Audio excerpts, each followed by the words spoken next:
गोपिकाओं का व्रत निष्फल हो जाता था। एक दिन भगवान ने सुबह प्रातः काल 4 बजे उठ करके, नटखट तो है, गोपिकाएं सब स्नान करने गई नग्न अवस्था में यमुना जी में, और अंधेरा ही था। भगवान गए, भगवान ने सबके कपड़े उठा करके कदम के पेड़ पे चढ़ गए। अब गोपिका वस्त्र नहीं देखे, ऐसे स्नान किया, अरे वस्त्र कहाँ गए, वस्त्र कहाँ गए, वस्त्र। भगवान कदम के पेड़ से कहने लगे, बोले जिसको चाहिए अपने अपने देख लो, छांट लो, ले जाओ। हाँ, अरे माधव, ये तूने क्या किया भाई? ये वस्त्र जो हैं, हम यमुना से नहीं आ सकते। क्यों? हमें लज्जा आती है। भगवान नाराज हो गए। क्यों? वरुण देव के अंदर स्नान करने में तुम्हें इस अवस्था में लज्जा नहीं आई और बाहर आने में इतनी शर्म आ रही? ज्यादा होशियारी नहीं, अपने अपने कपड़े लो और ले जाओ।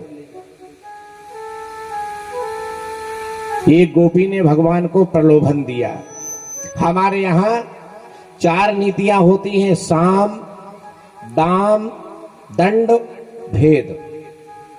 जो जैसा माने उसको वैसा मनाया जाता है। सबसे पहले साम नीति अपनाई। एक गोपी कहने लगी, माधव अगर तूने हमारे कपड़े दे दिए तो बहुत माखन मिश्री बहुत मिलेगा तुझे खाने को। भगवान कहने लगे, मेरे तरफ से तू ही खा लेना, बाहर आकर कपड़ा ले जा, होशियारी मत बता। हाँ, बड़ी आई तो खिलाने वाली।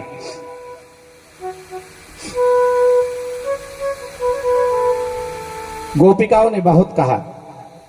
एक गोपी कहने लगी आवेश में आके, अरे माधव अगर तूने हमारे कपड़े नहीं लौटाए ना तो हम तेरी शिकायत कंस से करेंगे अभी जाके। भगवान का दिमाग खराब। भगवान कहने लगे, एक काम कर, अब मैं तो कपड़े नहीं देने वाला, ये यमुना जी कंस के घर के सामने ही निकली मथुरा में, तो यही लग के चली जाए, वो ही आएगा दिला देगा, मैं नहीं देने वाला।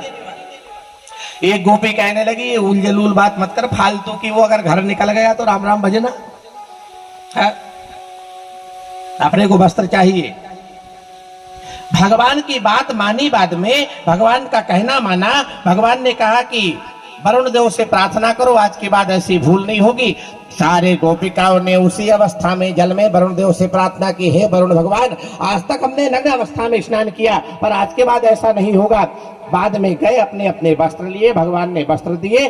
जानते हो ये कथा के ऊपर कई लोग बड़ी छीटाकसी करते हैं और भगवान के ऊपर आरोप लगाते हैं।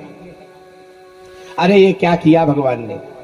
ये वस्त्र धारण की लीला कोई करनी थी क्या? मैंने दोपहर को भी आपको कहा था कि गोपिका के वस्त्र चुराने वाला कृष्ण तो दुनिया को याद रहता है, पर भरी सभा में चीर बढ़ाने वाला कृष्ण कोई को क्यों याद नहीं रहता भाई?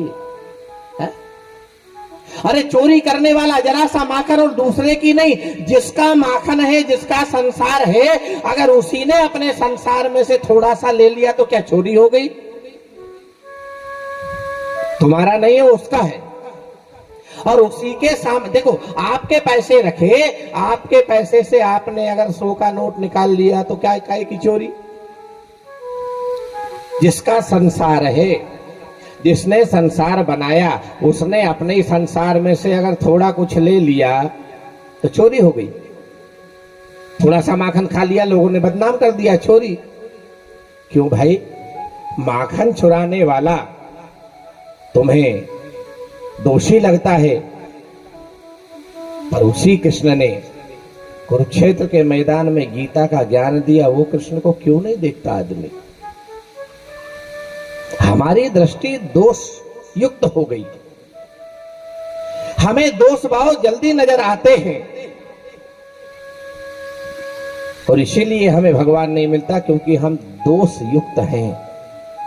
पहले दोष दूर करो साहब अपने दृष्टि के। बहुत दोष है हमारी दृष्टि में। देखिए आप, जिस अवस्था में भगवान ने गोपिकाओं के वस्त्र चुराए ना, उस समय भगवान की उम्र कितनी जानते हो आप? 7 साल। 5 साल भगवान गोकुल में रहे और 1 साल लगभग यहाँ हो गया था। इसके बाद की ये लीला है, तो लगभग 6.5-7 साल की उम्र भगवान की रही। अब 7 साल का बालक अगर अपनी माँ बहन के कपड़े कहीं रखे और उठा के चला जाए तो वो बेचारा 6 साल का बच्चा वासना विकार जानती नहीं है होता क्या है। 6 साल की उम्र में बालक परिपक्व नहीं होता, वो जानती नहीं है विकार होता क्या है और मैंने ये किया क्या है। हाँ। तो छीटा कसी करना ठीक नहीं है, क्योंकि जो अवस्था भगवान की है उस अवस्था में ये भगवान के ऊपर आरोप मढ़ना। अच्छा, पहली बात। दूसरी बात, गोपिकाएं हैं जीव और श्री कृष्ण है परमात्मा। अच्छा, जीवात्मा और परमात्मा में काहे का भेद? आप कितने ही वस्त्र धारण कर लो, अगर भगवान को